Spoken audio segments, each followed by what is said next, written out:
I don't understand why it goes away. Let's just wait and see what happens.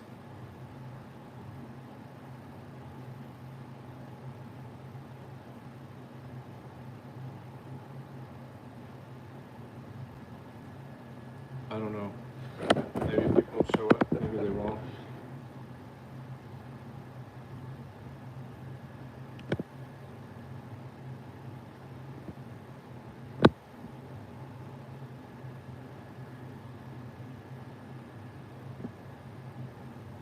I don't know.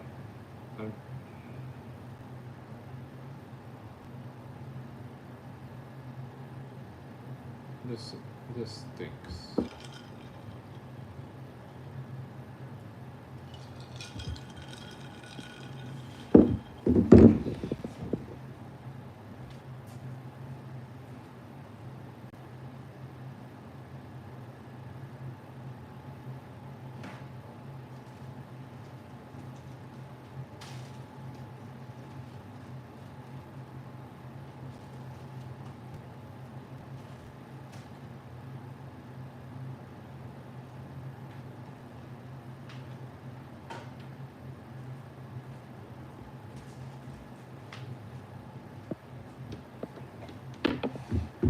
You're ridiculous. I just had a bite of cookie. You're fine.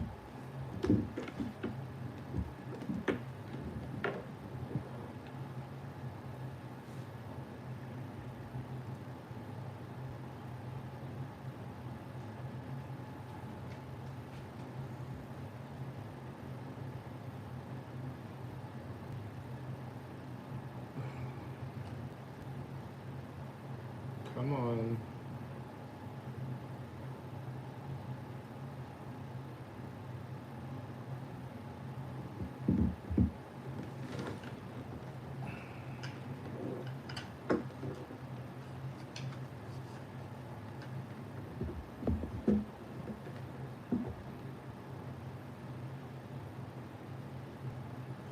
Pretty girl. I love you.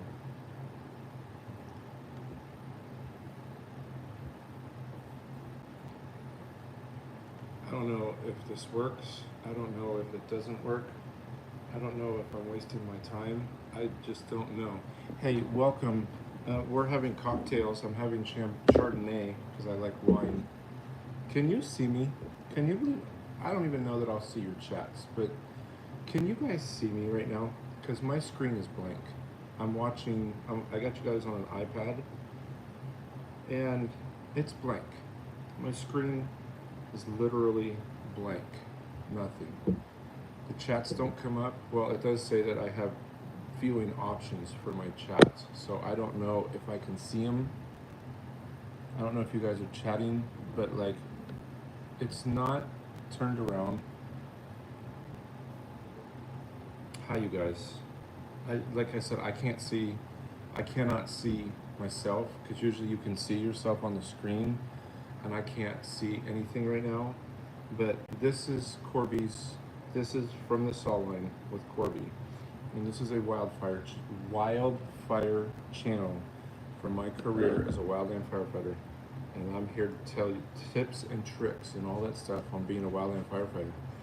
And I am uploading a video on another channel of mine, and I thought, why not come on and do a live on Saturday night? So like I said, nobody's answered me, so I don't know.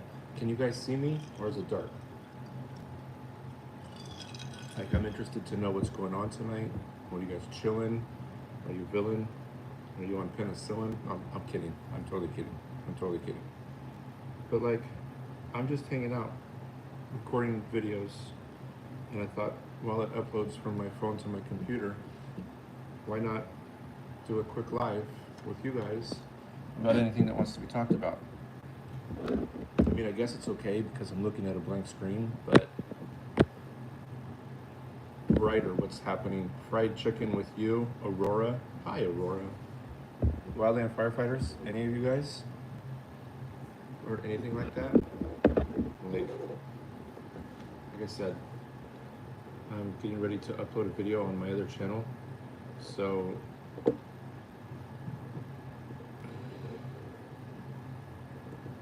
I just want to know how you guys are doing, what's going on, and how's your Saturday night.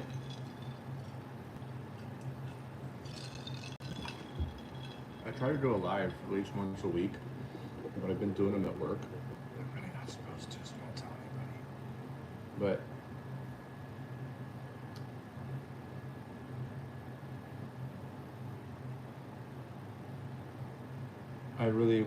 I just really want to come on and chat. Like I said, I can't see you guys. Well, I couldn't see you anyway, but can somebody please tell me? There's 4 of you here.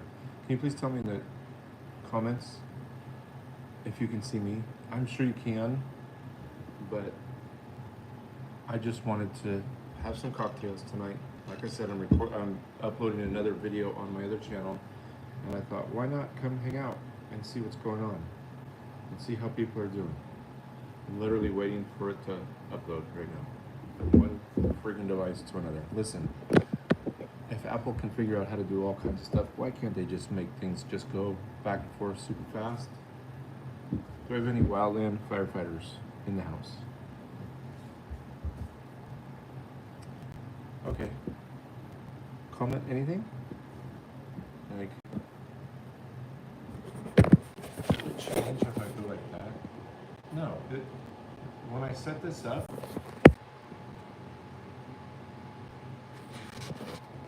yeah, I sure can. Colton, why are you a troll? Why do you troll? Can I ask you that? I give trolls love.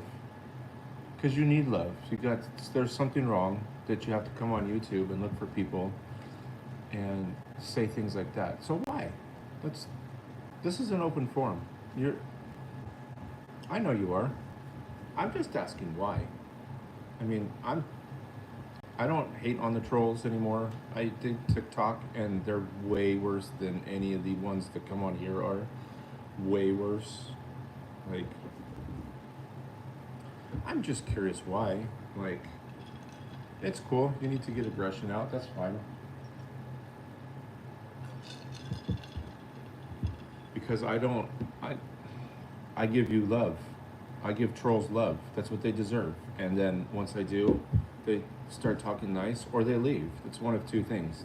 So this should be, I should do a video, or not a video, I should do a channel for trolls.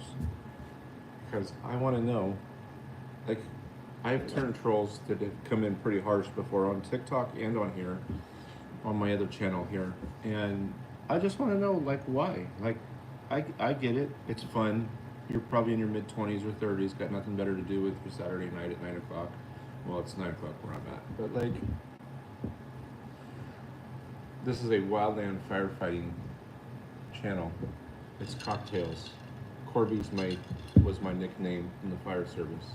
So obviously we're talking about Wildland firefighting. And then the troll shows up. Yes, I know, I picked my nose. Sue me, it happens.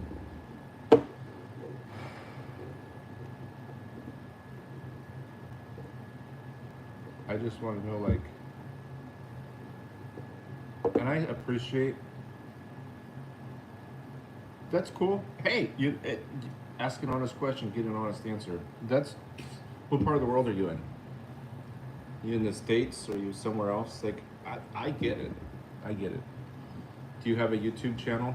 Because this is what I normally tell. When I get trolls in my comments, and you can use this too, and I'll use it, whoever, but when I get trolls in my comments on my videos, they're usually retarded. Like, I'll tell you, one guy, I did a poison oak, there's a poison oak short, I believe is where it came from, about what poison oak looks like, because we have it in California, so I was explaining what it looks like, and somebody came on and said, you tell people to wash their body in bleach? And I said, no. I told him to, in the video I said, if you get poison oak on your wrist, like right here, to wash that in bleach, and the bleach will dry it out and make it go away.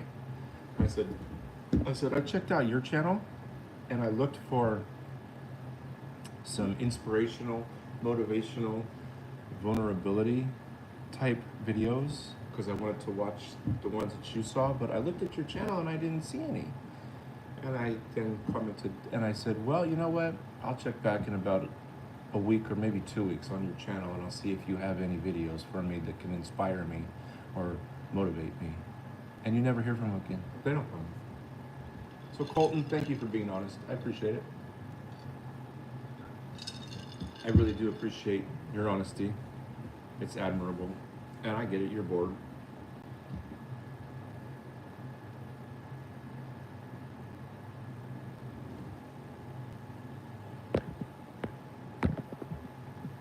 Unfortunately, but hey, I hope that one day I become a firefighter. I hope you do too. If that's your admiration, then believe me, don't go about continuing to do what you do.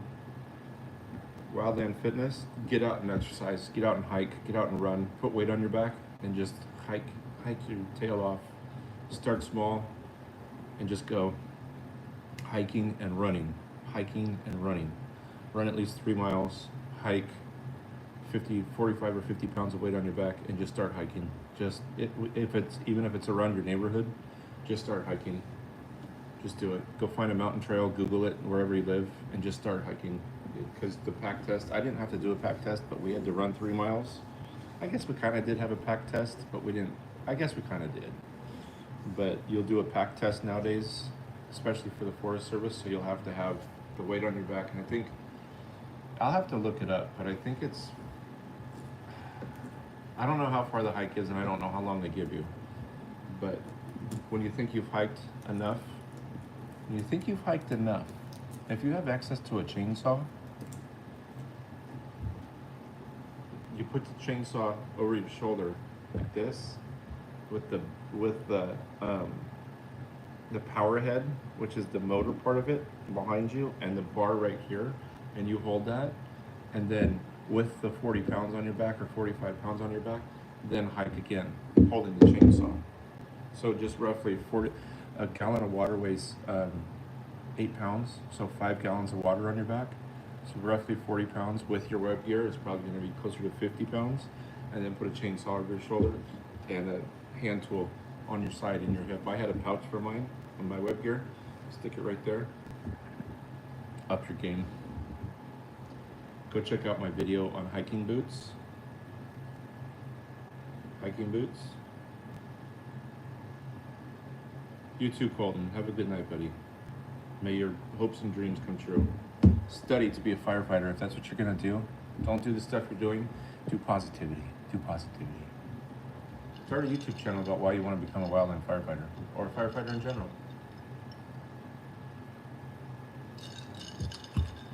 It would get views.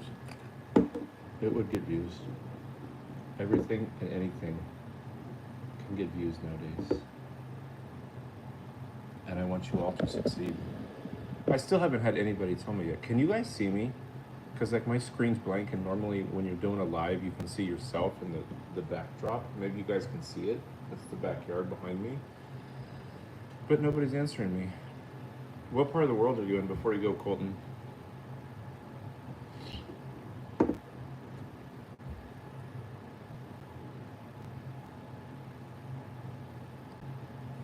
Yeah, I don't know why, because when I set it up, Jesus, or Jesus, when I set it up, it shows me. But thanks for sticking around, because it's black. And it's not. I've tried hitting the reverse because I have things I can reverse, but it won't let me revert the camera. So I don't know. And like I said, when I do lives during the day, it's on my phone, and my phone works fine. But I don't know why this isn't. I really don't. The 3 people that are here, what do you guys got going on tonight? This is taking forever. I guess I don't have to really worry about staring at the camera then and face to face with you guys, since my camera's not working. You can't see me. I guess I really don't have to worry about that, do I?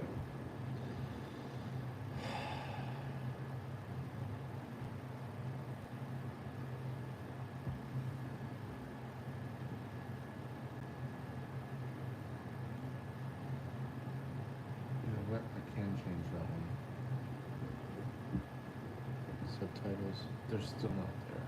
Damn it.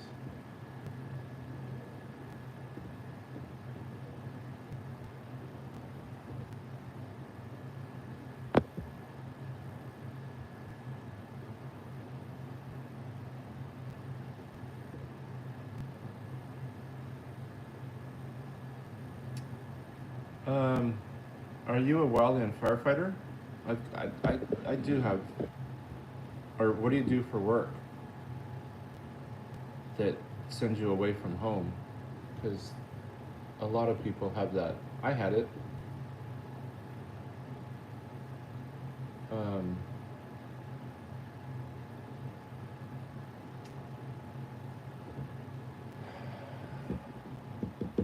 Homesickness is hard, especially in a new relationship, especially if um, you have a girlfriend, boyfriend, or you miss your parents. What is it that who do you, or number one, who do you miss? And number two, is it like home from like parents' home or like boyfriend, girlfriend, kids' home? Roughly the answers are all the same. If you're homesick, the next time you get to go home, take something from home with you. Like, for me, I had a CAL FIRE pin that I was given from a chief, and it was a CAL FIRE pin, and I always wore it on my uniform. And my girlfriend at the time said, I miss when you're gone," and I always wore that on my chest. So she took it off my uniform, and she put it on her bra, whatever bra she wore. She put it right between her, so I was always with her heart. And then for me, I always had. She went to Las Vegas one of the first times we ever met. I went to work and she went to Vegas with some friends of hers before she knew me. She had already had the trip planned, so she went and she came back with a keychain that said "Love you," and we hadn't even told each other that we loved each other yet. And that was on my web gear, and it was on one of my two sides. And now I work in construction, and it's a keyring for a set of tractor keys that I have still with me to this day. 10 years later, it's still with me. And so, any little piece that you can take from home, like I said, if it's something, could be as simple as a recipe from like your mom or dad, if they're cooks, a love note from your parents, something from the house that can go next to your nightstand in the fire station, next to your nightstand. Um, Photos, naturally, everybody's got iPhones right now, so you can send photos and take photos and stuff like that. FaceTiming, it's not really taking stuff from home, but if you could FaceTime, I know it's hard if you go out in the forest and you don't have service and you can't really FaceTime in the middle of the night when you're in the middle of some forest with no cell service, let alone having a full battery on your cell phone. But any memento that you can take from home. I had a naughty photo album, just leave it at that. But any small trinket, maybe the next time you're home with a significant other, or if you're single with your parents, go to your favorite store and buy something that you bought with your parents and that'll be with you when you're there, or boyfriend or girlfriend, whatever, whoever. Oh my god, this takes so freaking long. I knew it would. Write letters, snail mail, they call it. Email is easier now, but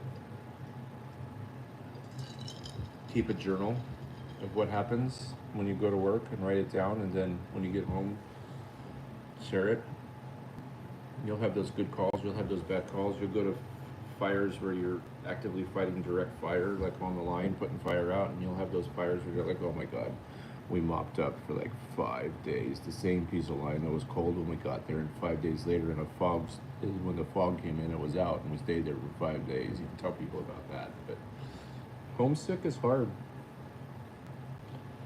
I told my wife the first time I ever loved her was on a FaceTime call with terrible Wi-Fi service from the fire station I was at, and I was literally holding the Wi-Fi extender that I had so I could tell her. So homesick it's no joke. Mental health, that goes right, homesickness can dial right into mental health. And mental health, I need my glasses. I'll be right back. I need my glasses.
Okay.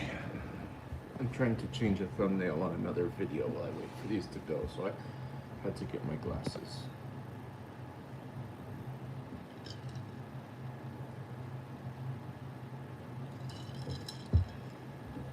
Did that help you? What did you mean by bladder bag? I totally missed that one.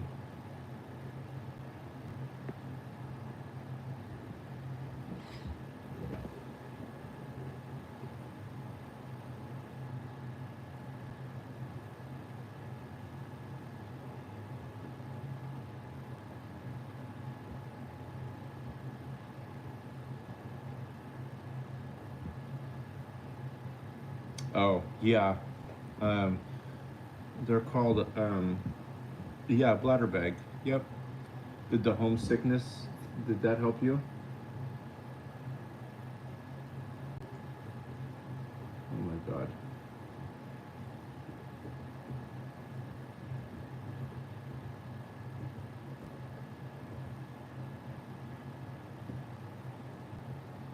What's ATM stand for? Wildland ATM? What does that stand for? What part? Are you like in the south? Alabama, down that way? What am I doing? What is the name of this? Oh, 50 is the new 30.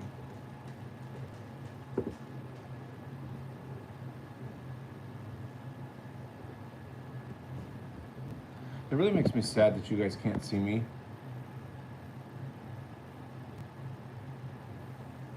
At the moment. Well, that's good. Are you so?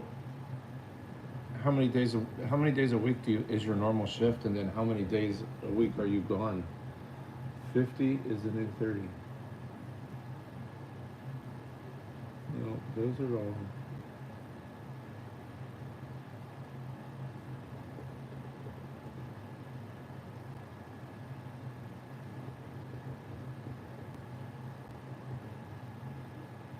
Yeah, 14 days.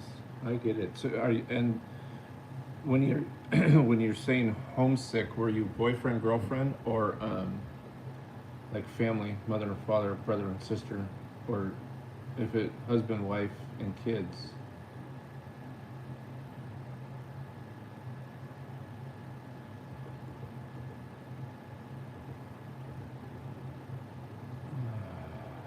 I have a maid somewhere, and I don't know. See, that's hard. That's even worse because the animals can't. It's even worse because the animals can't like FaceTime. Like we have a little rugrat dog that I miss too when I'm just at work for 10 hours. I don't do firefighting anymore, so I totally get that. Um, but when you can FaceTime them, FaceTime the animal, even if they hear your voice, because sometimes I'll call and FaceTime at home when I'm at work, and I'll yell at the dog, and I'll call her nicknames and all that good stuff, so she'll know that I'm thinking about her, and then she'll go running around the house looking for me because she can hear my voice. Like right now, she's sitting on the couch, looking at me like, "Daddy, it's bedtime." But guess what? I'm busy. So I get it.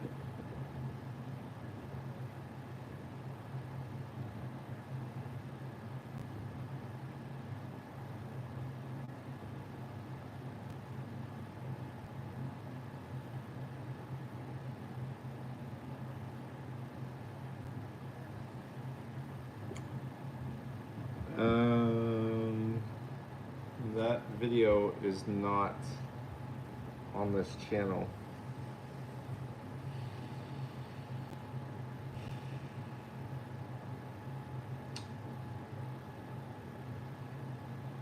I need to tell that story on this channel. At a wildfire, I was always, I was born, I was raised Catholic, and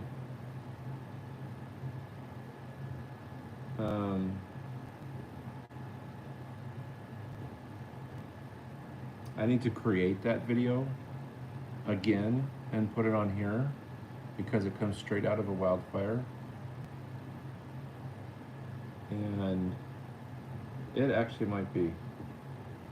It actually, hold on, let me look. I'm in my channel right now.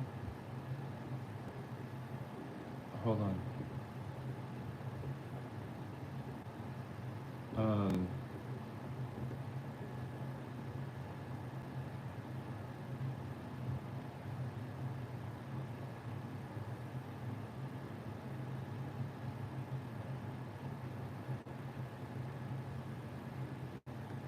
I'm looking. Hold on.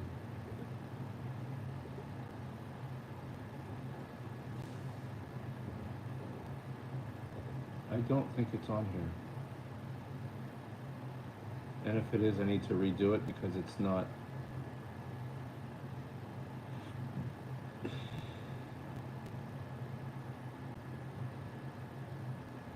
No, it's not on here. Are you still here? I can tell you the story. It's a long story, but I also should do a video on it. I need to do a video on it because it's on my other channel, and it's not ranked. It's not a ranked video, so it doesn't get any views. So I think it will get more views here.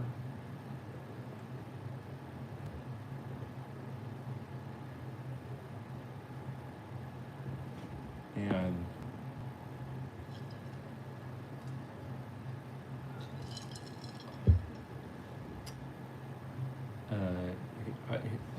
when I originally found him, we were dispatched as a strike team. Are you still there? Are you still here, Jesus? Are you still here? Because I'm going to tell you the first time, and I'm going to tell you, I'm going to do a video about my actual testimony. Because the testimony is, so the first time I really found him, we were on our way to a wildfire. And there was a little town threatened in California. And when we got probably within 5 miles of the fire, I had a Bible with me. And I had my hand on the Bible and I said, God, whatever you do, just look after us tonight. Because it was already nighttime. It was twilight because the air tankers were still flying. And they didn't fly at night back then. So we pulled up to this fire. And they were saying on the radio, we're going to do everything we can to save this town, but it's probably not going to work. And so we pulled up to the fire, and I had my hand on the Bible, and I just said, hey, look after our strike team. The strike team is 5 engines and a battalion chief. I said, look after all of us, and we're going right into like if you've seen a tornado, how it funnels up in the sky, we were going right to where the smoke plume was, and the air tankers were dropping. So you're right in the thick of it, right there getting it. And we pulled up, and a dozer had taken off down this canyon, and our job was to follow the dozer, and it was hotline. So he was fighting fire, and we were fighting fire right behind him in the dust, in the smoke, in the soot. And our only objective was to hold it in the canyon it was in, going downhill, not knowing what was below us, not knowing where we were going. And we take off, and we went 200 feet, and I was not on the nozzle, but I went back for 200 more feet of hose because you carried hose back. So I went back for 200 more feet. And I pulled it out of the top of the engine just when I went over the white plane, the lead plane it's called, went right over with the white stripe that comes out the back. That white stripe means that there's a very large air tanker following, and it's going to be pink in a matter of seconds, and you don't have that much time to run. So it gets deathly quiet, and I looked up and I see the airplane just above the tree tips, probably less than 100 feet. And I looked up, and all I see is literally saw the doors open, looked up, saw the pink coming, and knew that we were going down exactly where it was going, and there was a plane coming in after that one, just laying this canyon, just laying. These flames were no joke. And all pink, everything pink, including me, the fire engine, everything was pink.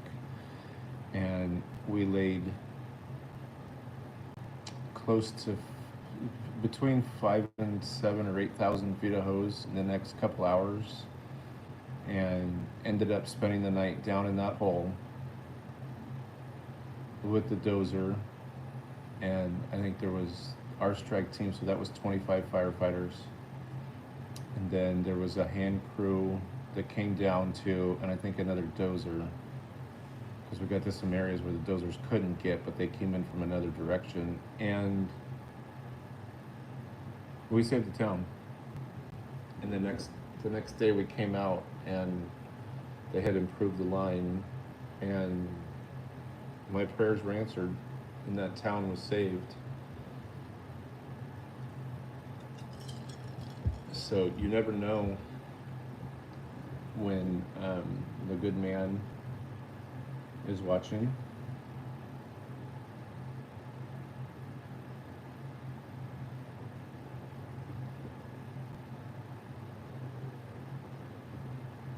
But the testimony, my actual testimony,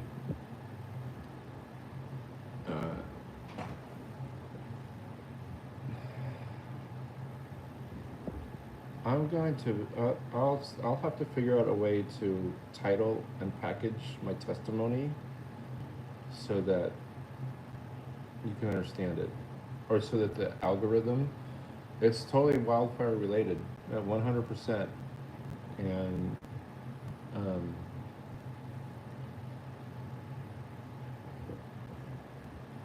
it's totally,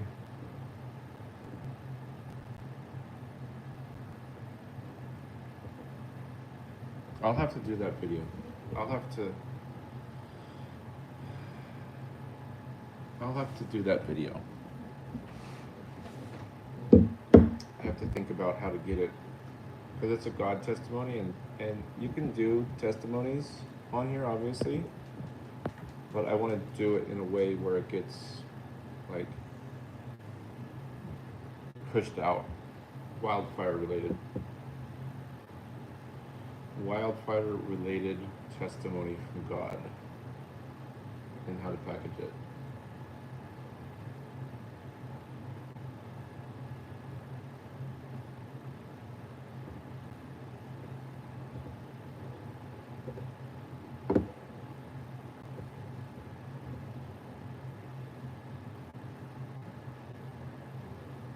Hasn't come through yet.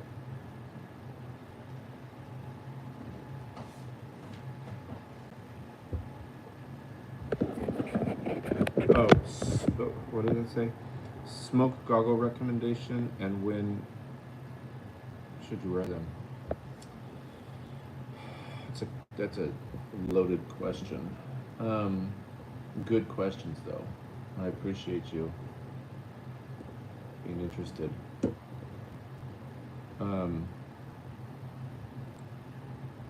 Our department supplied everything.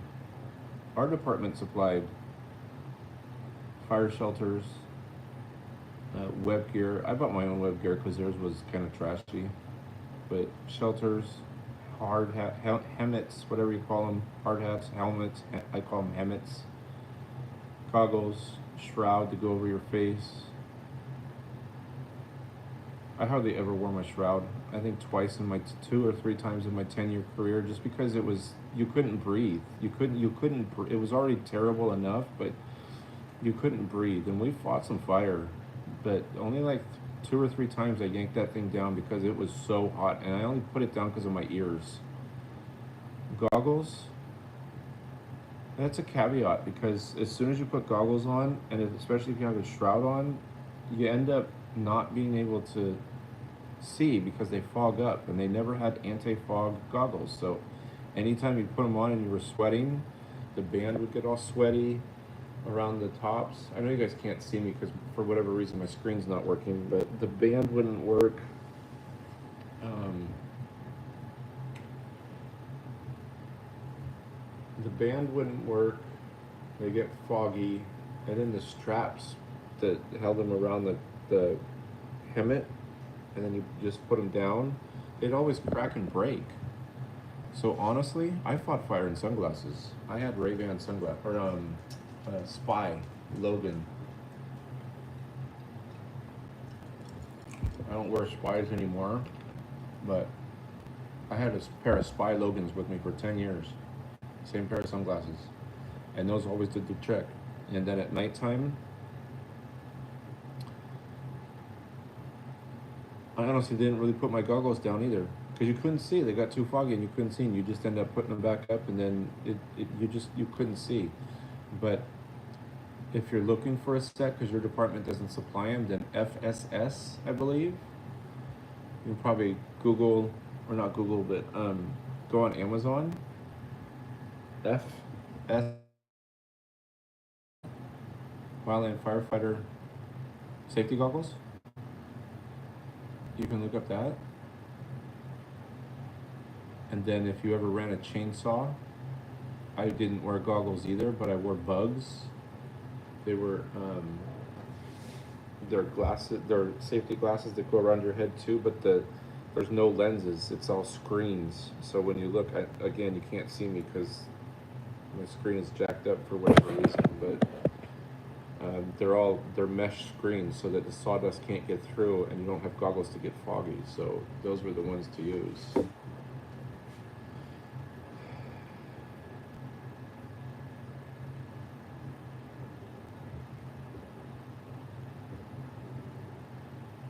What else you got for me? Come on.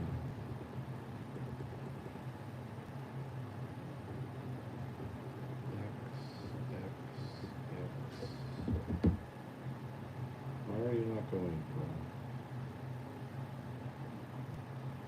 No. No. No. No. Just don't. Just no. No. Those are so bad for you. Besides the crash after you've had one, you won't need energy drinks. You won't need them. Adrenaline takes over. Water, water, water, water, water. Gatorade. I always liked orange Gatorade. Orange Gatorade was my favorite flavored Gatorade, and usually I had one Gatorade throughout the day, and then water. Don't no. Energy drinks will just no. We had a battalion chief that would go through the coolers in the fire engine on strike teams, and if he found energy drinks in the coolers of the fire engines, number one, he'd throw them away, and number two, if we got good assignments like firing operations or like hand line or hose lays, like good direct line, the engine that had the stuff in it, they would sit back and not do anything. They would get all jacked up and screw themselves and not be able to go because he told them, hey, you know his rules. When when he was the battalion chief in charge, you knew his rules, and everybody knew it. So you didn't do it. So the best thing I can tell you, no. No. Grinds, again, my camera's jacked up, so I can't show you. Getgrinds.com. Getgrinds.com.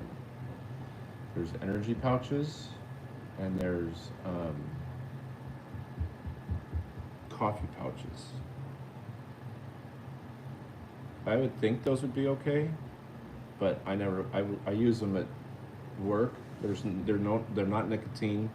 There's no tobacco. They're just pouches with caffeine in them. So there's no crash from those. So I don't know. I still wouldn't suggest it, but in your days off, they're nice. But anything energy related, when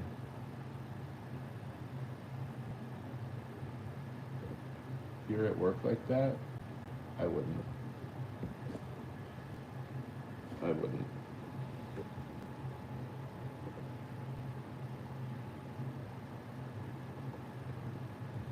Where is the freaking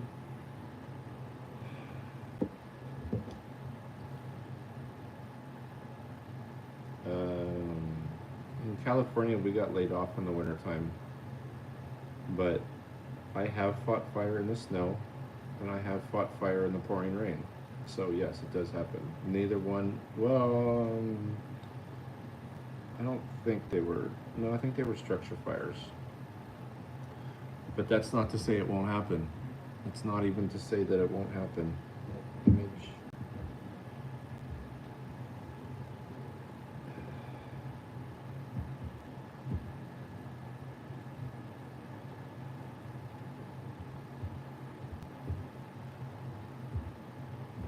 You're such a liar. It's on here somewhere.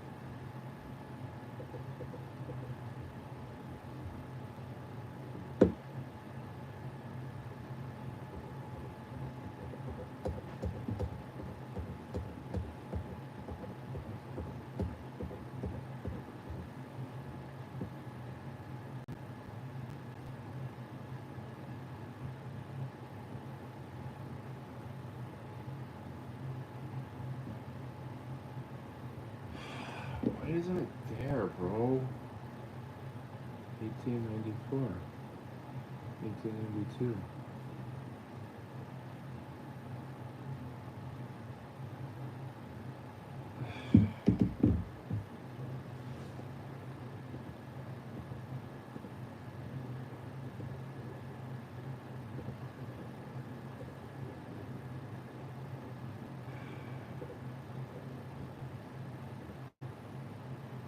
There it is.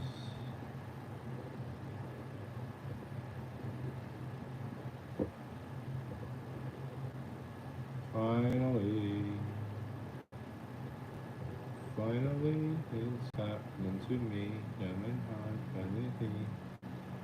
What else you got? These are good questions. Uh, Personality. Have you been a firefighter for very long? I'm gonna go get some more vino. Have you been a firefighter for very long? That's another loaded question. Not that you've had enough use of your plants.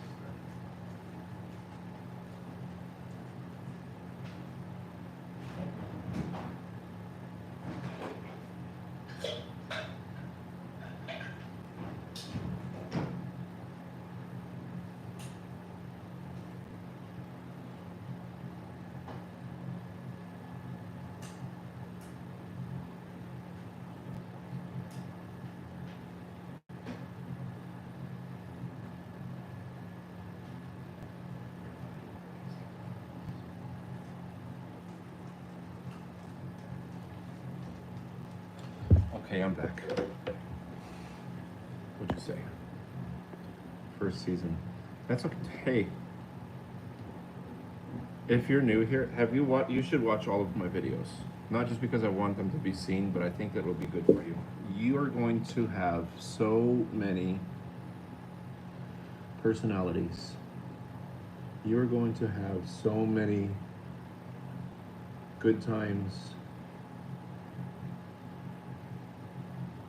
You are going to just,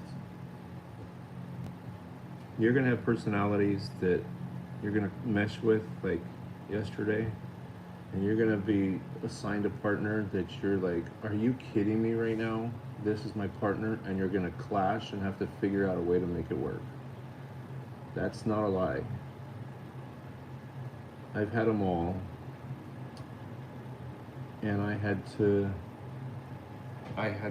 prove myself.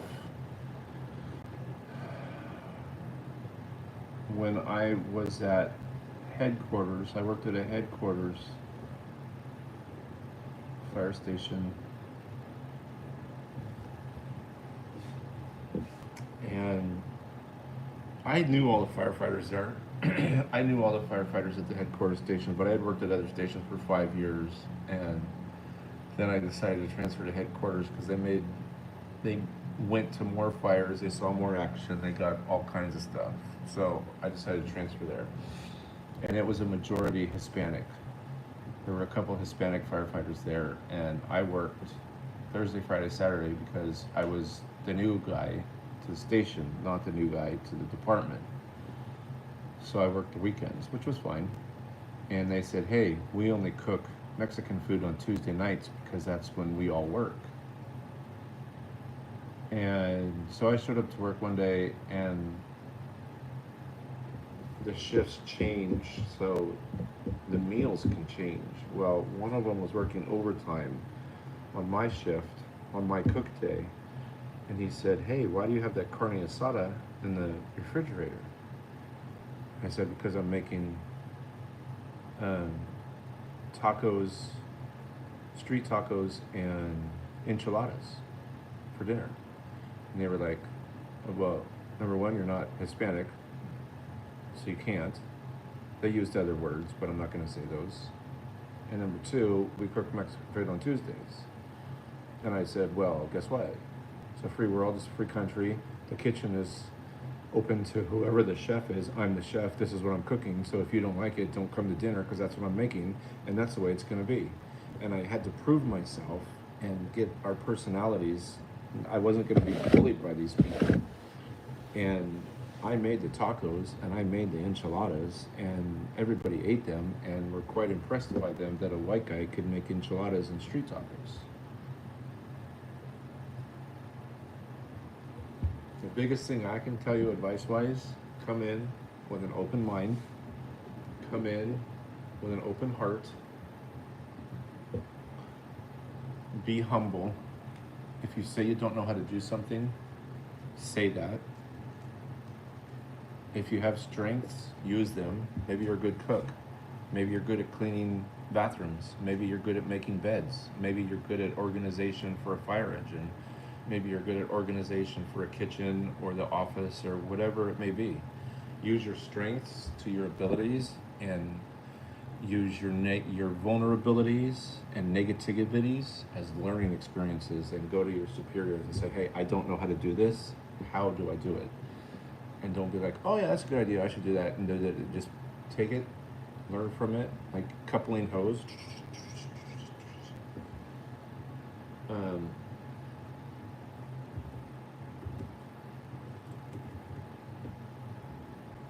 There are going to be so many personalities.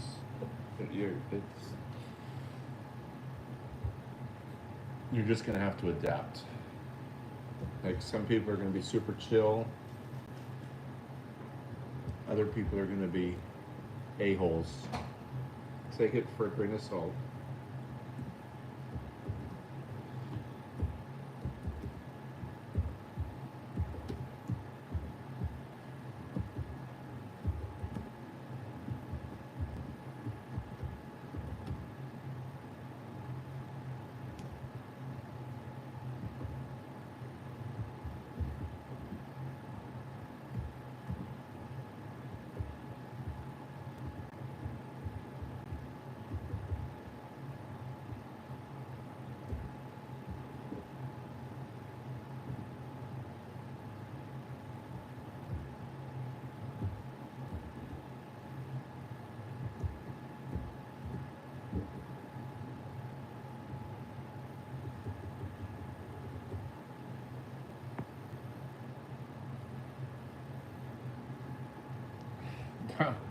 Man, creativity. So take out the tent portion of it. Take out the tent portion of it because you're not camping, or the camping portion. Okay, I get that camping. I totally get that. So it's Forest Service that your work that you is it Forest Service or like a state agency like so California has Cal Fire.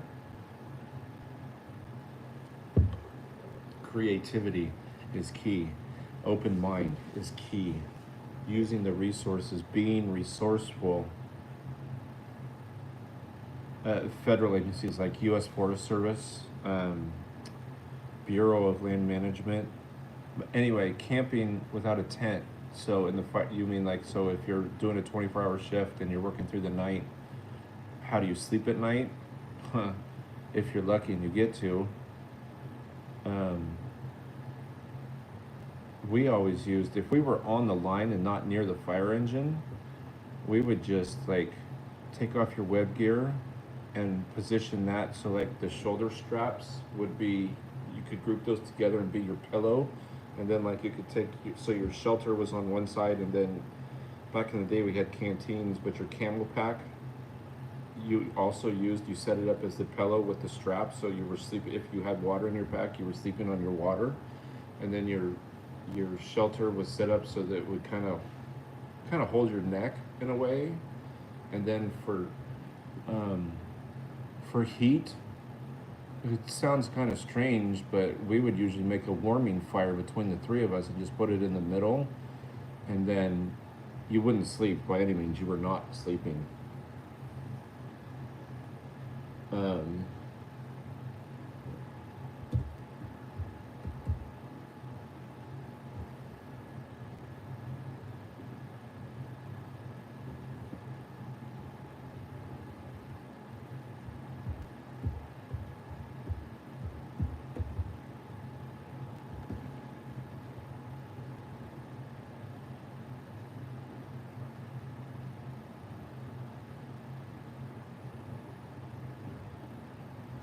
I'm still here.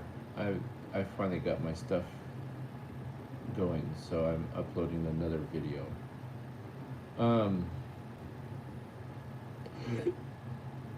Now, if you're near the fire engine, we didn't have to bring our own food at the fire station. I'll come right back to that. If you're sleeping near the fire engine, you could sleep in the front seat, the back seat. Usually the captain took the back seat because they could lay out. So you could open the hose bed. You lay it on top of the hose on the hose bed. You could sleep kind of underneath. You put your legs like underneath the fire engine and then leave your head out because it was kind of warmer. Um, if you were in an area that had unburned fuel, we used to cut up bushes and make beds in the bushes, use the branches and stuff, and use the bushes, and then use your web gear as your pillow. And then if you had turnouts for structure fires, you would take your turnout jacket and use that as a blanket. And you just had to, you really just had to improvise. As far as the fire station and food, if you're on the line, you get lunches from base camp, 24-hour lunches. So they would have enough food in there for 24 hours, but you also carried MREs on the engine. And MREs are meals ready to eat that the military uses. They're pretty good. Some of them are pretty good. Others, uh, it's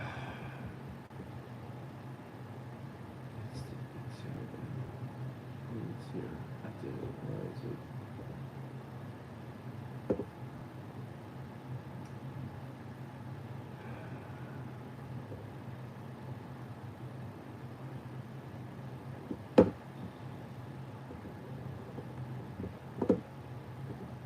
Um, but at the fire station, when I worked at the fire station, so the state bought the food with a state credit card,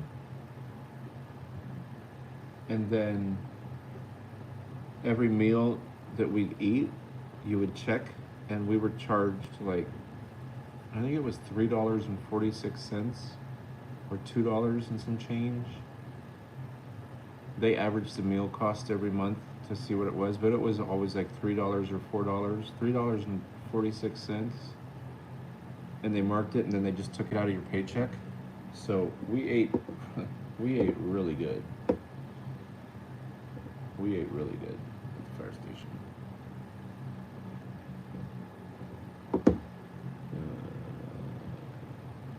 No, that's not what I want. This is what I want.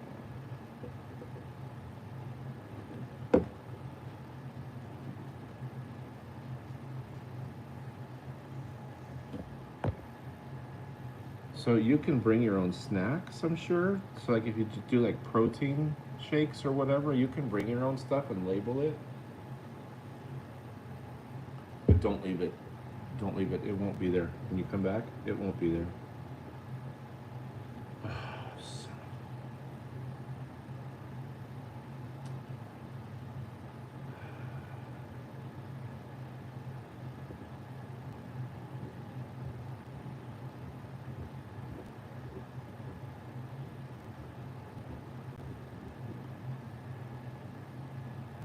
I never had any theft at the fire station.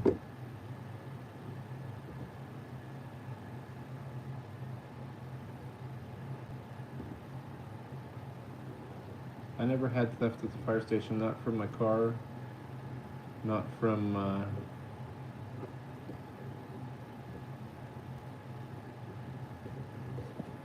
I never had theft from there. I didn't even have theft out of the fire engine.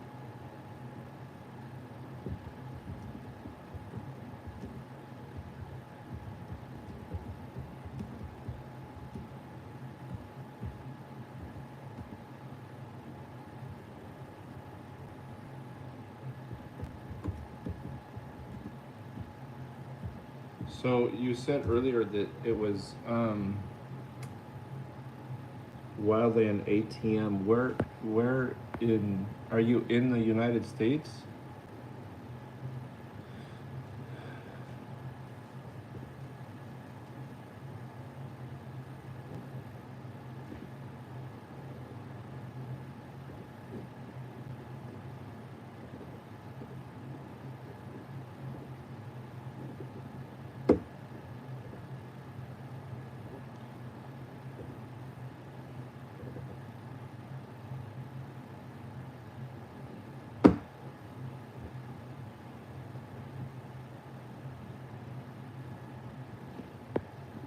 But no, there was never. Oh, Wildland at the moment. Okay, I'm old. I'm 50 for God's sake, so I don't really. And do you want to do Wildland permanently? And what part of the world are you in? Because that makes a difference too. In California, it's super easy. You could just go to Cal Fire, and if you're in the United States, you could go to the Forest Service. And I'm sure that other states have local.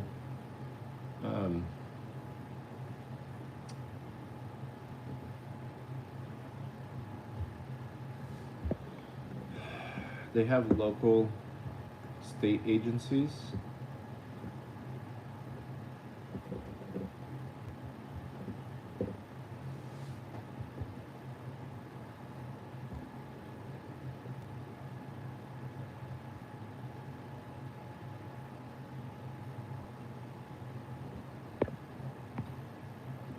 Okay, that's fair. What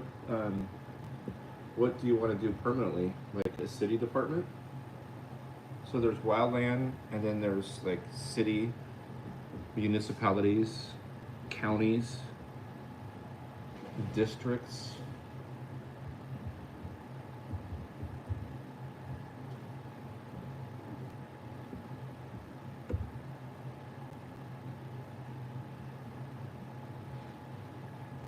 There's so many different ways you could go, or if you just want to do wildland for a little while and then you're going to go do something completely different.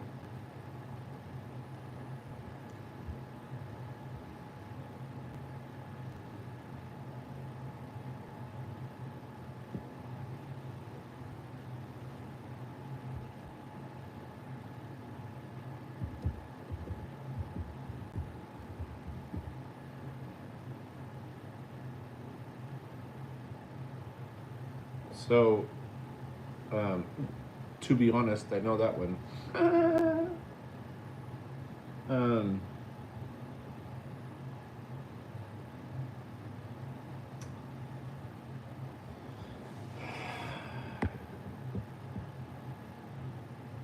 So hot shots, you're gonna do a lot of hiking as hot shots. Hot shots go into the Forest Service, and they're not paid very well, which is very, very, very unfortunate that they're not, but they're not, and they're trying to change that right now. But they fight fire with, they just do handling construction for the most part, hot shots. They don't have water unless they have 5 gallons on the bladder bags that they carry, is what they have.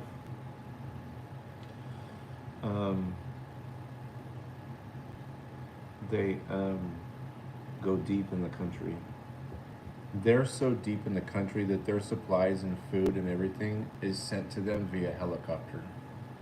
So like they'll hike, say they don't even get, like if there's a lightning strike in the middle of the forest, they'll get a latitude and longitude, and they'll drive their rigs to point A, and then they might have a 5 to 10 mile hike to the fire, just to the fire. And then they'll spend 2 or 3 weeks there, and all of their stuff will be airlifted. They'll have to give coordinates to a helicopter, and their supplies, their food. Then you'd probably be camping, so you might get tents, but probably not. I don't know. I never did the Forest Service, so I don't really know that lifestyle. But hot shots is a way to go. It's tricky. You can smoke jump out of airplanes, you can run bulldozers, you can not jump out of helicopters, you can be on a helitack crew. There's so many different avenues. Cal Fire in California has seasonal positions. You would start as a seasonal, and then you could work up to full time, and then you could be in it. So they have city contracts, like Morgan Hill is a city contract that they have in California, where you're the actual city fire department. But like what the sheriff's office does for law enforcement, the Cal Fire would do for fire. So there's that option. I don't really know what's going on, what Arizona does, but I'm sure there's Wildland down there. But you could probably roll that into a full-time gig as well. Cruise through my channel and look at some of the videos. I'm pretty sure they'll help you. You found the right person. And if you know anybody else that's looking for this type of information, by all means, share it at your fire station. Like I said, I can take criticism. If they don't like my videos, well then,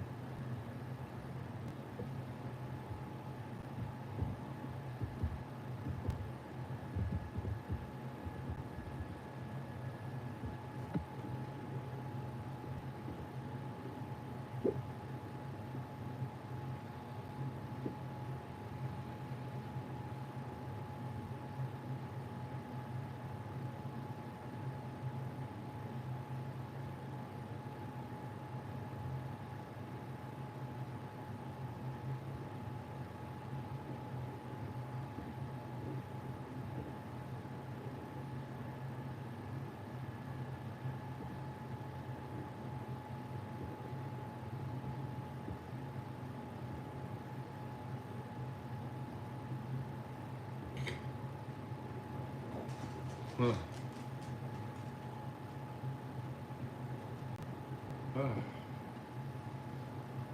Where is it? Right there. Bro, I'm 50. I wake up and go to sleep with lower back pain. If you exercise and you take care of yourself, if you exercise and take care of yourself and train your body correctly, join me in this journey. I promise you, and watch this video. You won't have, I mean, as you get older, yes. Seriously?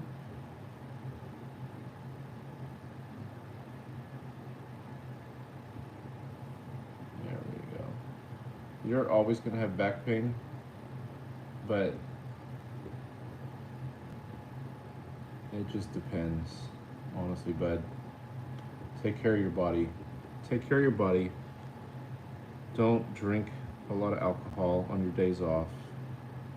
Don't go out and party when you get your first paycheck. don't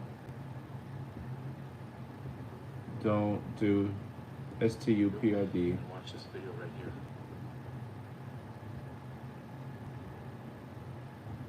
It's not worth it. Watch this video right here. 50 is the new 30. Exercising with a saw, because there's not a lot of 30-year-old folks that exercise with chainsaws. I do. I love it. It's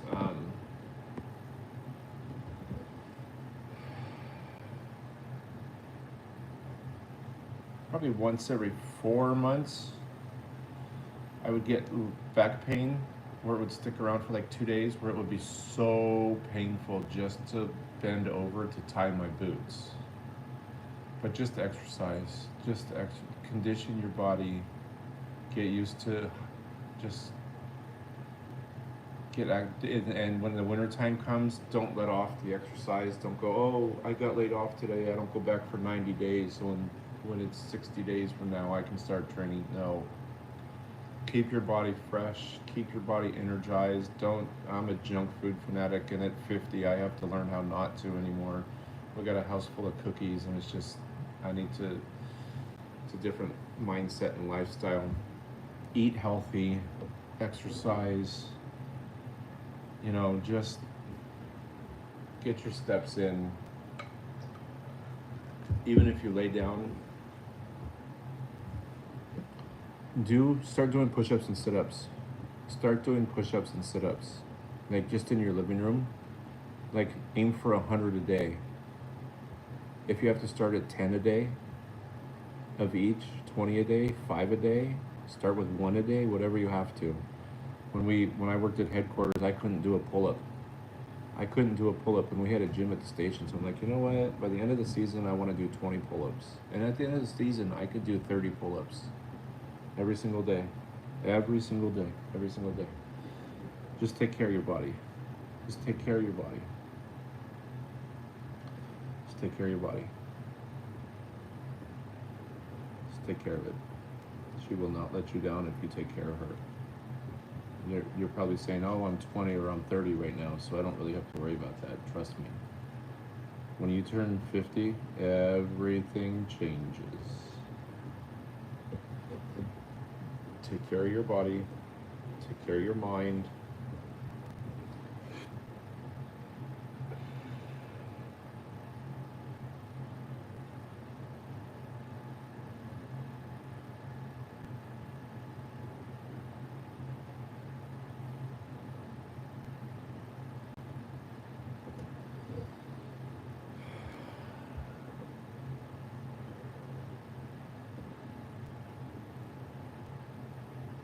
In 1998 and 1999, I started my first season. Again, you can't see the camera, so I can't show you.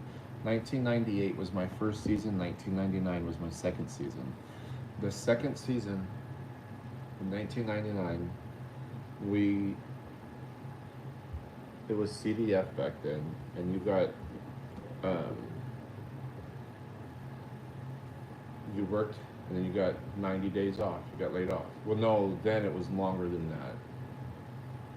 So we went to sleep, and I was supposed to get laid off the next day at 8 o'clock in the morning. Well, at 3 o'clock in the morning, we got a vegetation fire. Well, I'll make this long story super, super short. This video, let me see. Is it scary? Yes. Is it rewarding? Yes. I'm going to tell you the name of the video right now. Let me find the right channel. I'm going to tell you, instead of telling you on here, go watch the video. And it's on my channel, and it's called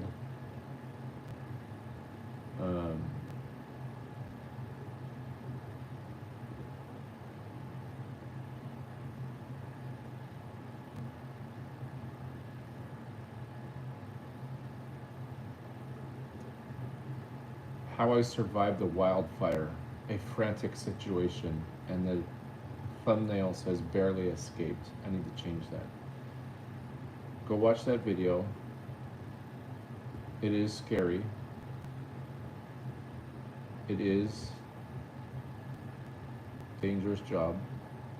but it's going to either make you or break you. Your first fire will make you or break you, and you'll be like, I'm in to my ankles in sandals, or I'm gonna go find an office job in an air-conditioned building making, I don't know, things for iPhones.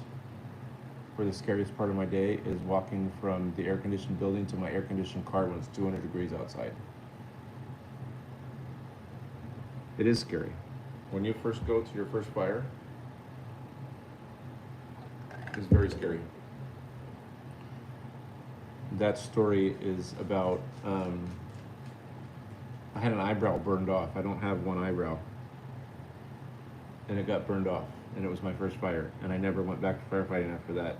And then in 2007, one of our family's vacation spots in California in Lake Tahoe burned, and I wanted to get back into it, so I got back into it, and now it's in my blood, and I can't do it anymore because of a career-ending lung injury from black mold. I'll do a video on that as well. And it is very scary. I can think of when the hairs on the back of your neck stand up, you're in the wrong spot at the wrong time. And I should have pulled my fire shelter 3 times in my career, and 3 times the hair on the back of my neck stood up. And those were the 3 times I put my fire shroud down. It is scary. But once you've had a taste of that, it's like going to Disneyland. And once you have a taste of Disneyland and you like roller coasters and that whole vibe and Main Street USA, it's the same thing. It's dangerous, it's scary, it's dirty, it's grunt work, it's rewarding, I'm not a hero. I was at some career fires and I'm not a hero. I've never considered myself a hero. No true fireman does. So if you go to your first fire and you get, it's for lack of a better term, your A handed to you, because I don't know if I can say all that, but if you get your A handed to you, hand over fist, and Mother Nature wins, and you can walk out of that and be okay, and be like, I want to do that again, then it's a career for you. If you go through all that and you don't want anything to do with that, then I wouldn't go back. I wouldn't go back.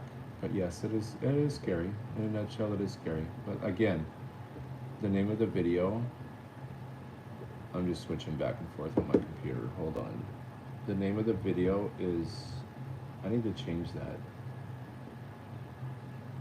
How I Survived the Wildfire, a Frantic Situation. Barely Escaped is the thumbnail. It'll tell you all of it. It'll tell you all of it. It'll tell you the whole story. And it started by chasing a rat through the barracks.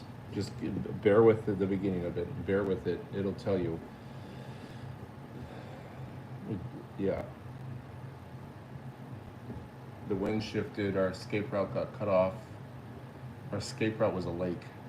The escape route.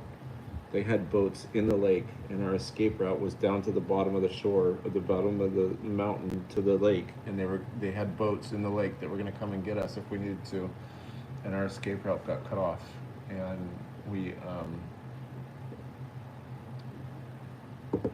just go watch the video.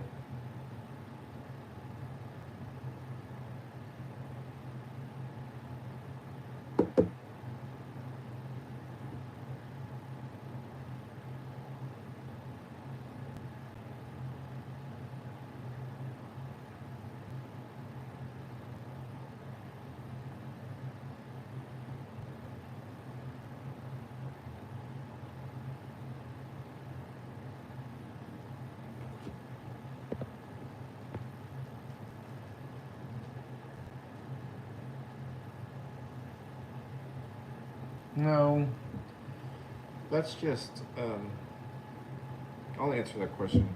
I'll be right back. I have to tinkle.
Um,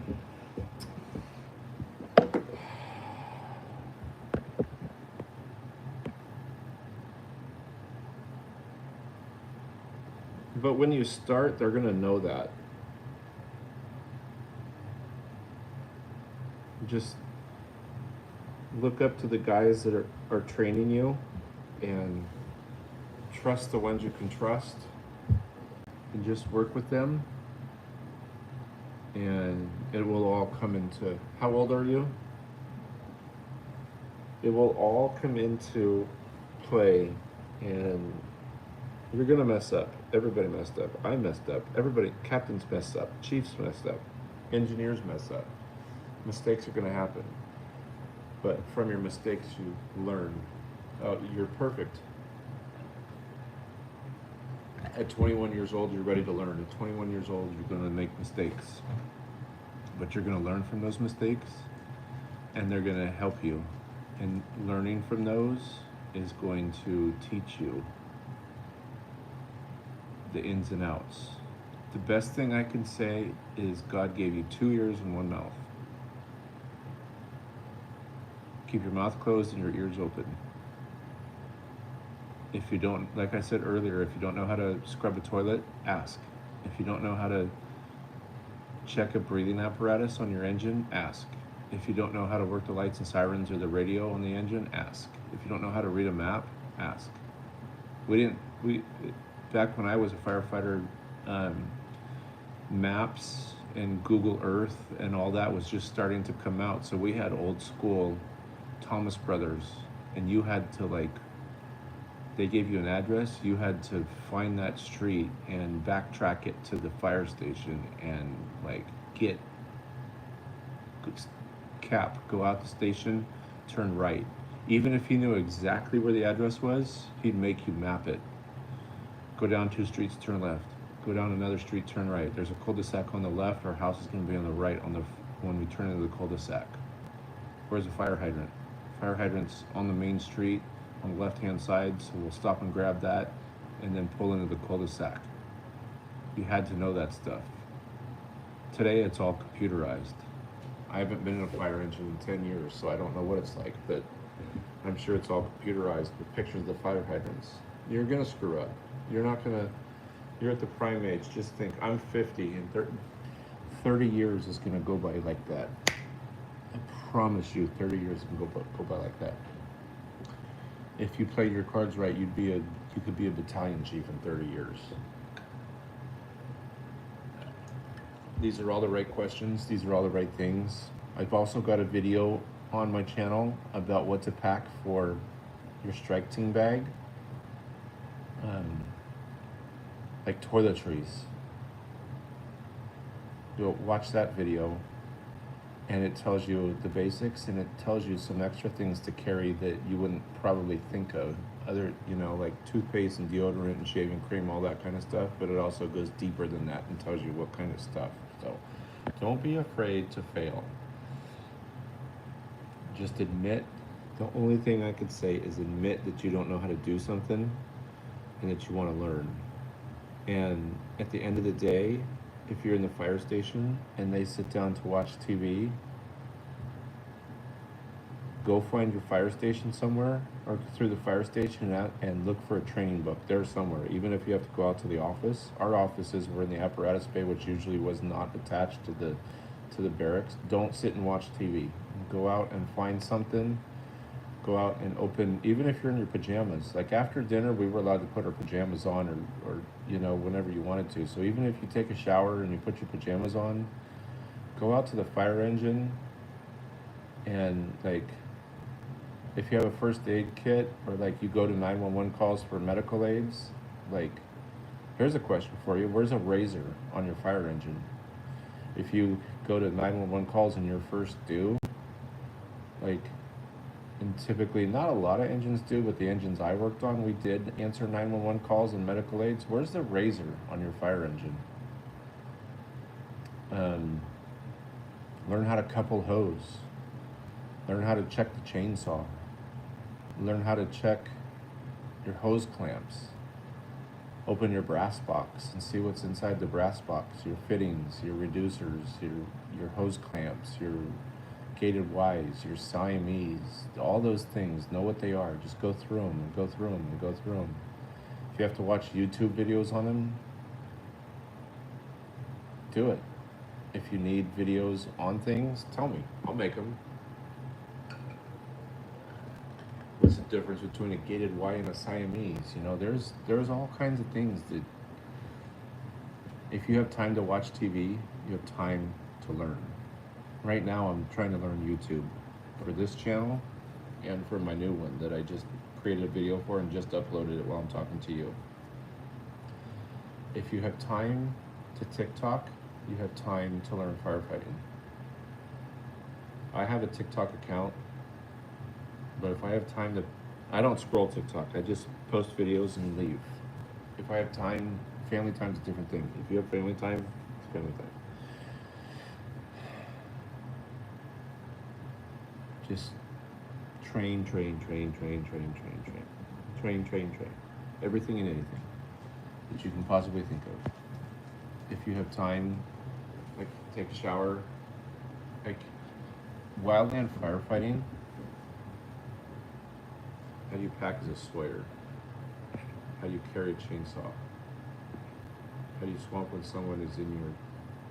How do you swamp when someone is in your swamp, Shrek? How do you pack as a Sawyer? So, the Sawyer, your web gear is going to be the same as your normal web gear. But if you're going to be a Sawyer, you're going to also carry a saw pack.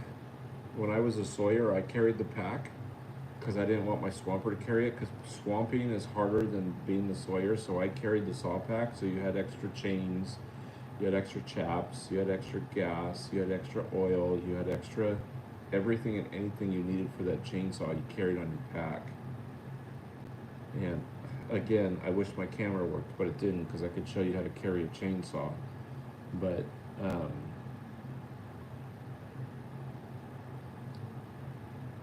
so it's hard to explain how to carry it, but it's kind of easy. So if you have a chainsaw, you throw it over your shoulder and you put the power head, which is the motor part, on your back, and then the chain and the bar are going to be over your shoulder, and then whichever arm you carry it on, you're going to put your arm over the bar, and that's how you're going to hold it. And depending on how steep or terrain you are, you can actually balance the bar and not have to hold it, because your shoulder gets tired from having your arm up and over it. But if you practice with like an axe or anything, you can practice that way too. But put the power head's the motor part, on your back behind your head, and then the bar will stick out over your chest, and then you wrap your arm around it depending on which side you're carrying it. And that's the most comfortable way to carry a chainsaw. Even when it's hot, it's tricky in the B word to throw over your shoulder when the exhaust, because the exhaust is going to hit your shoulder, and then the bar and chain are going to be hot, but you'll probably be in long sleeves and have gloves on, so it won't matter too much. But carrying the saw is, like, if you want good exercise, throw a chainsaw over your shoulder and carry it. If you're a Sawyer and a Swamper team, you're gonna find parts of muscles in your body you didn't know existed, because after doing that, you're gonna be tired. Running a chainsaw is one of the hardest things in the fire service to do, cutting brush and hand line. We used to go tank for tank. So you run a tank, then you switch with your Sawyer or Swamper, and then he runs a tank, and you go back and forth, back and forth, and back and forth. And when I tell you swamping is harder than being the Sawyer, that is not a joke. And you have to have a good Sawyer, a Swamper, to be a good Sawyer, because he's gonna have his back on he's gonna have his hand on your back, and wherever he touches you is where he's gonna be reaching his arm. So you have to know not to stick that chainsaw there, because his arm is gonna be there, and you do not have time to look. If he touches your right side, that chain better be on your left side. And if he touches your left side, your chain better be on his right side, because that's where his hand and arm are going to be. And if you didn't know that, then you'd be screwed. Um,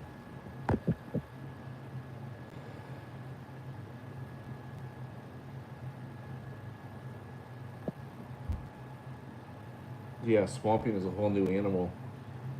That's like if you're new, you're probably not going to be a sawyer. You might be able to be a swamper, or sometimes if you're on a bigger hand crew, they have two sawyers and two swampers. You could get on the second one, but you're probably going to start in the back on a McLeod or even a rake, and then work your way up. Because the closer you get to that chainsaw, the harder the work gets, because there's more material to move. So you're probably gonna start in the back, and then in my last couple of years, I was usually the lead sawyer for the last like 3 years. If we were ever on a strike team or cutting hand line, if I was on a hand crew or on a strike team that was cutting hand line, I was usually the lead sawyer. And if somebody was above me, then I was the second saw. But I spent years as a swamper. I spent years as a Pulaski, a McLeod. They have Rhino tools now, which they didn't have when I was in. And they also had, now they have like garden rakes, bring up the very back. Usually it's the captain, but they have those too. But it'll be a long time. No, I'm not gonna say a long time, but if you have experience on a chainsaw, it won't be that long, but it'll take a while to become a sawyer.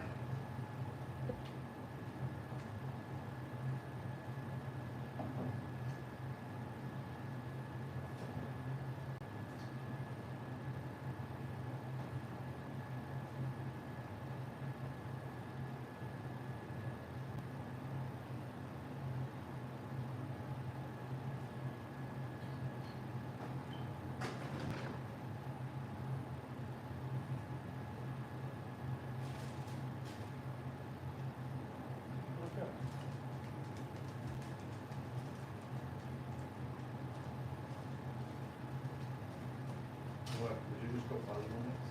Okay, you can have it.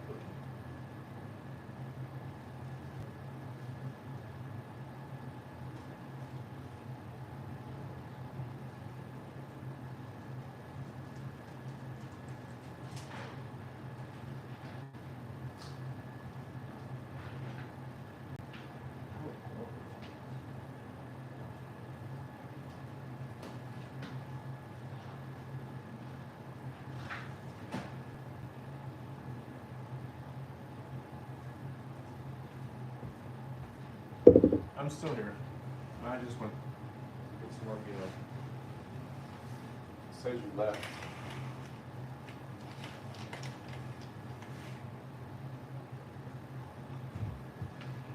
Are you still here, or did you leave?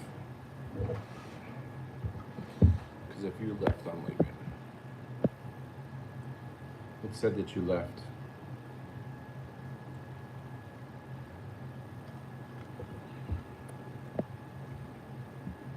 Are you still here?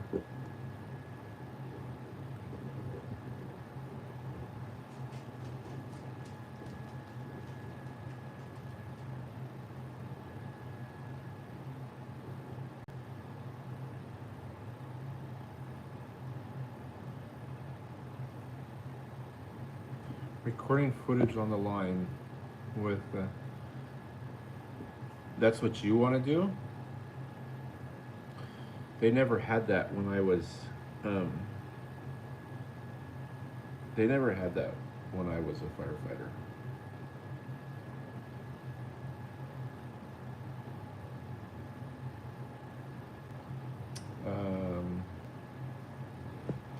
You'd have to check with your department policy if they allow that. If you're asking me if you should do that or not, you'd have to,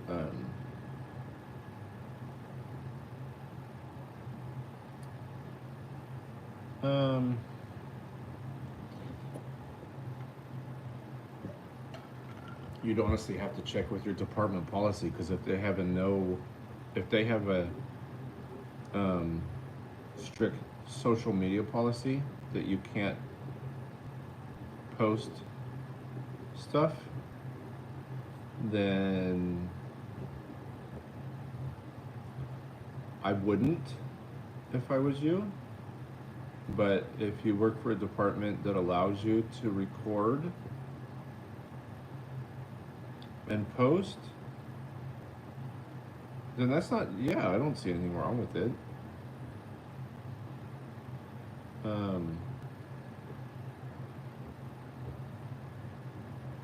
Yeah, I wouldn't, that's not the right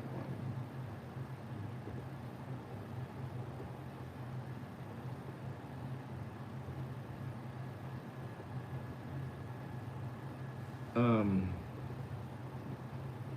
As a new firefighter, I wouldn't. Even if your department says, yeah, you can do that. Yeah, if you have you have a YouTube video and you want to make videos and post videos, I wouldn't. But if you did, you could do it as a training. It'd be like if you were looking to create content for YouTube. That's the only place I would do it, because YouTube is, people would look forward to that. So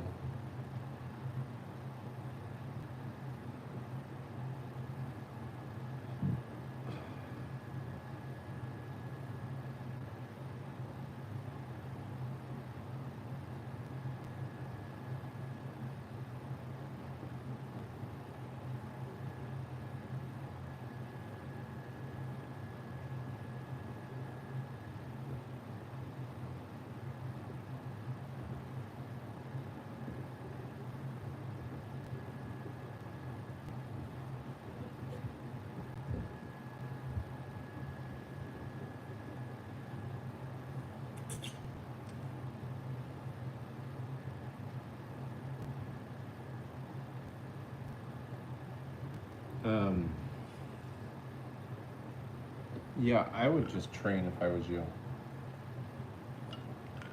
I mean, by all means, if you're allowed to, that's again, if you have time to do that, then you have time to train. I would focus on training right now. You're at that right age where save your money. I remember my 21st birthday like it's yesterday. And all the money I spent on alcohol, I wish I had an account right now for my retirement. Because you're going to be 50 like that. Just save your money. Save your money. If you don't get anything out of this video, save your money. Save your money. Put it away. Put it away. Put it away. Put it away. Put it away. If you get a girlfriend, yeah, take her out, but put it away. Put it away. Put it away. Save your money. Save your money.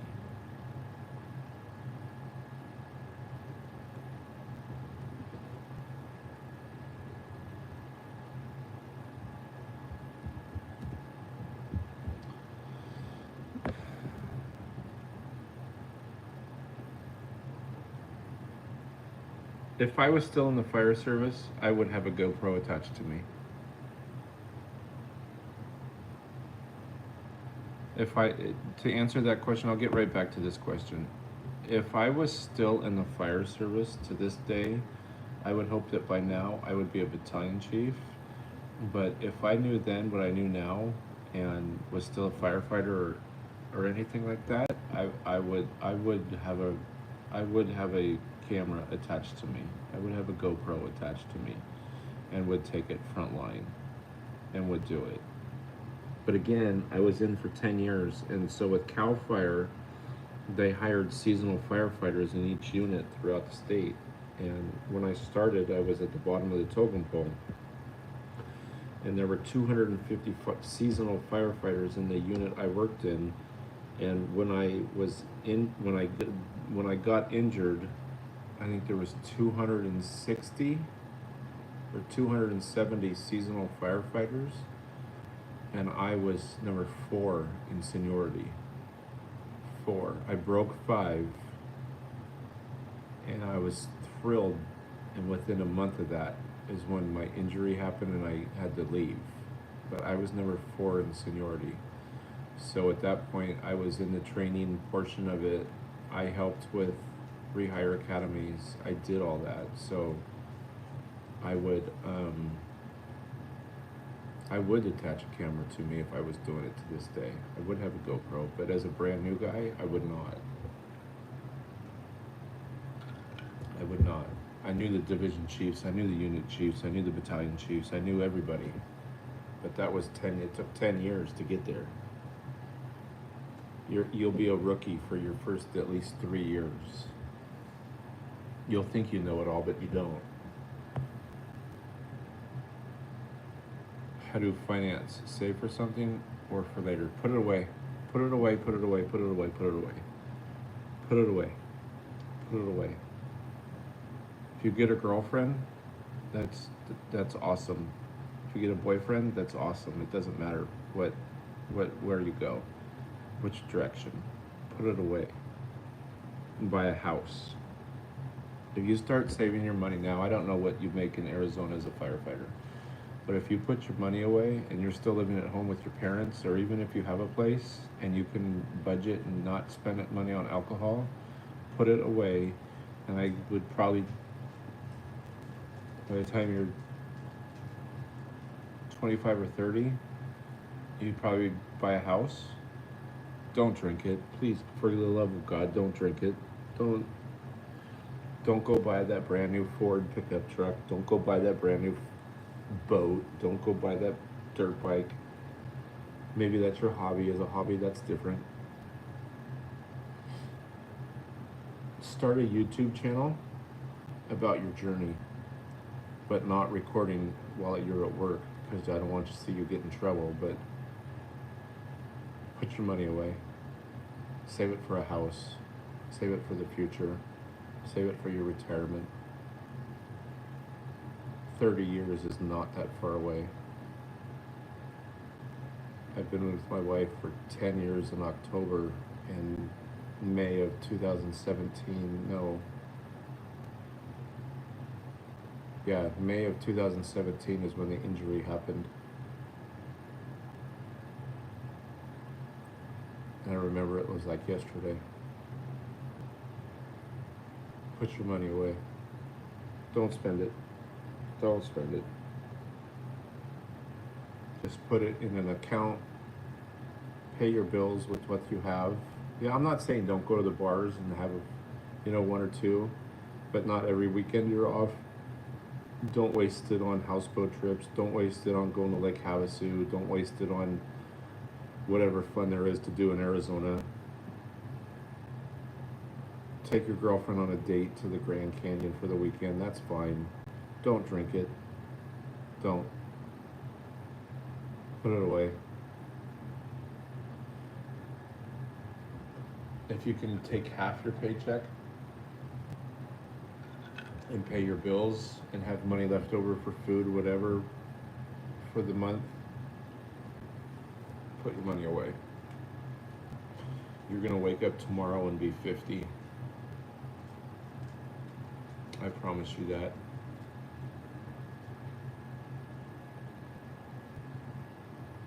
Just put your money away.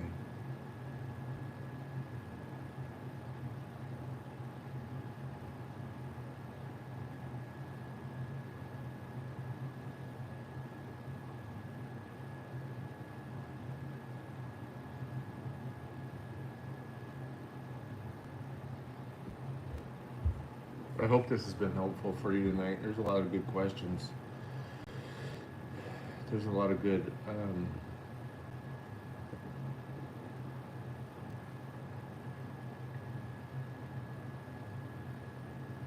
I'm gonna try to figure out a way to. Did you subscribe?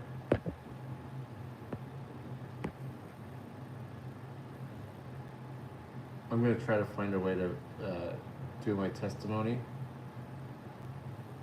Because if you think that if go watch the Barely Escaped video, and that's a pretty intense video. I'll do that. I'll put Watch the 18 situations that shout watch out. Watch all the videos, but I'll do the testimony. If the barely is, I'm gonna retitle that somehow. I'm gonna retitle that video. But watch that video, and like I said, it doesn't have very many views, probably because I started the video off with chasing a rat through the freaking barracks, and that just kind of lost probably 50% of the views. In fact, let's just go ahead and look. Wrong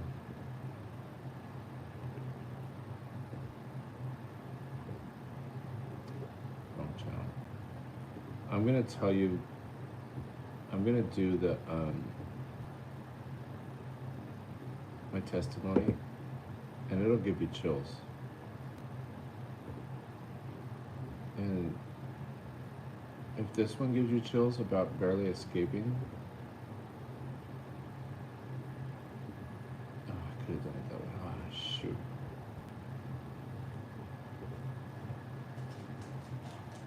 Yeah, 14 views. It's packaged all wrong.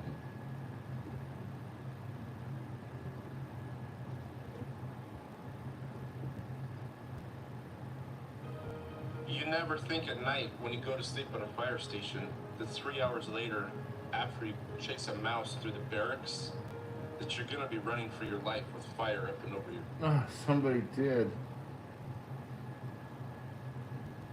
Oh, for...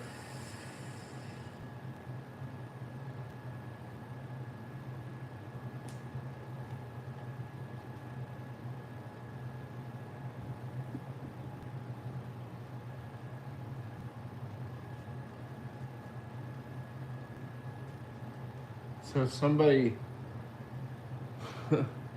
So... I don't know what happened.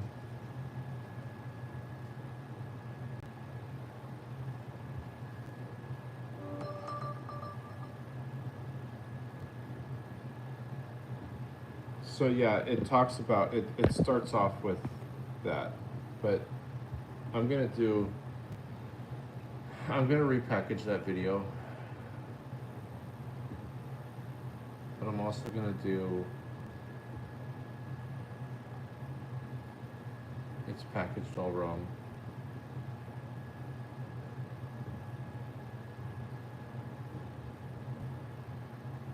I'm gonna do this week. I'm gonna record that. Like I said, go watch and leave me a message or leave me a comment when you watch it. Leave me a comment on what you thought about it, and if that gave you chills. You asked earlier tonight if it's scary. Yes. The answer to that question is yes. But the testimony that I'm going to tell you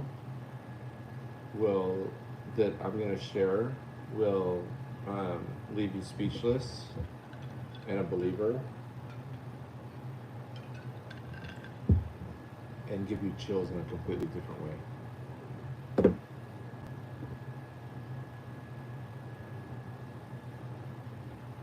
It's packaged all wrong. That's why it's not working. That's why it's not.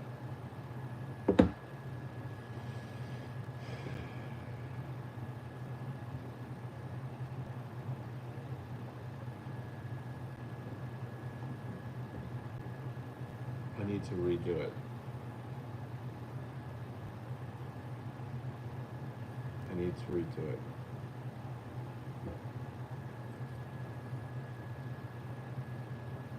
Watch all the videos. Some of them just remember that I'm still learning. But like the boots, the whites versus Danners, watch that. It's a good one. It's a good one. 18 situations that shout watch out. Mental health. How ChatGPT helps with mental health.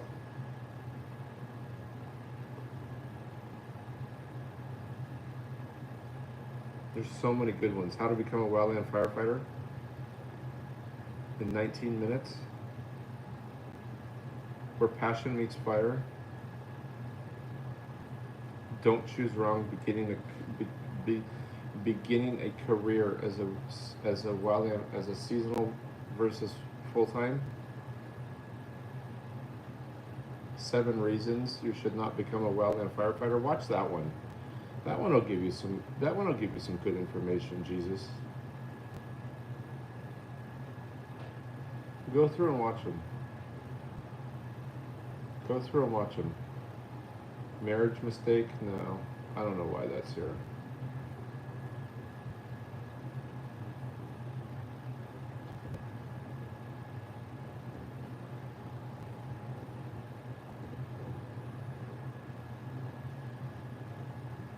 Marriage mistake, you know what?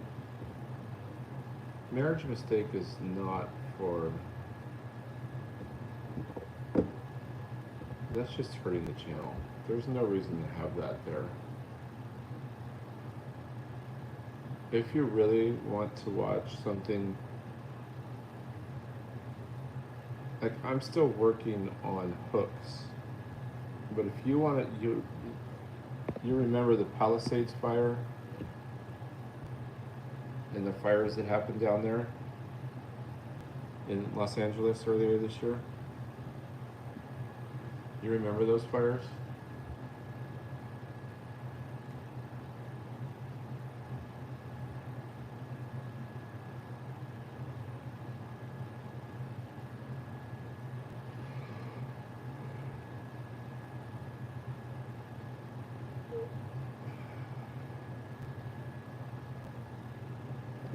There's a video on my channel called Go All the Way Down on February 10th. And it's, again, packaged all wrong. You're not disciplined enough. Cleared versus not cleared.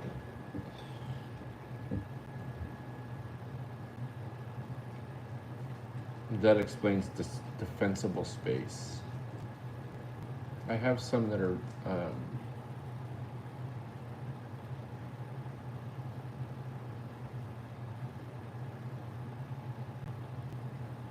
don't know why I set that to private.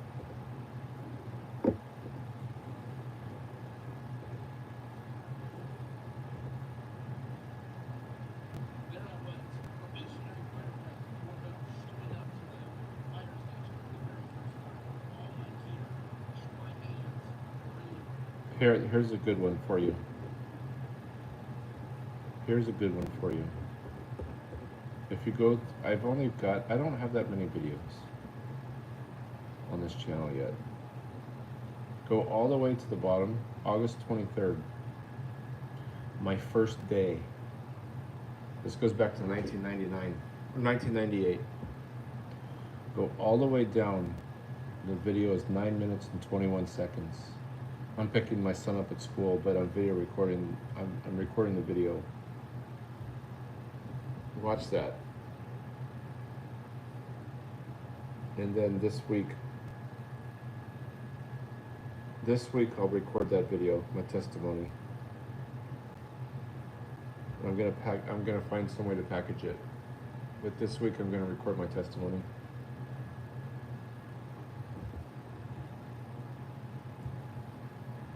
Somehow, I'm gonna figure out a way.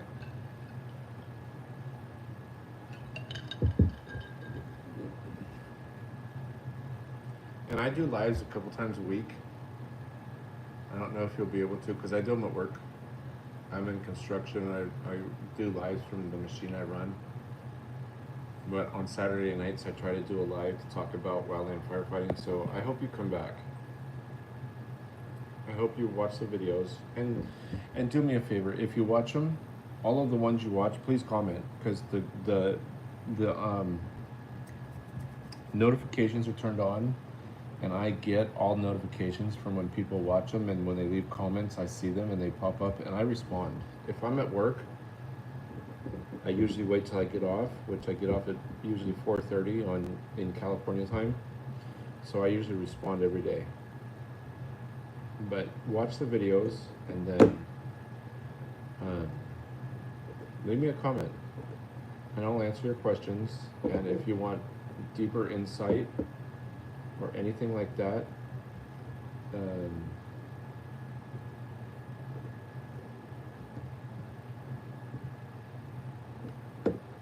I will answer you. But I need to go to bed because it's freaking 11:30.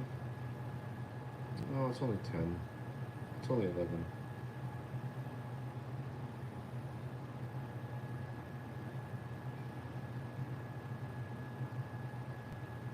But if you have any other questions, just open one of my videos and comment, and I will see them. They come through, and I will answer. Amen.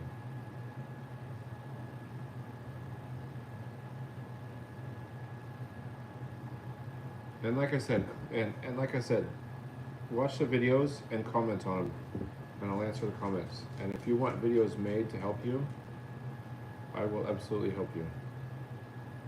Let me know. I really appreciate you, and I'm sorry that I'm not here to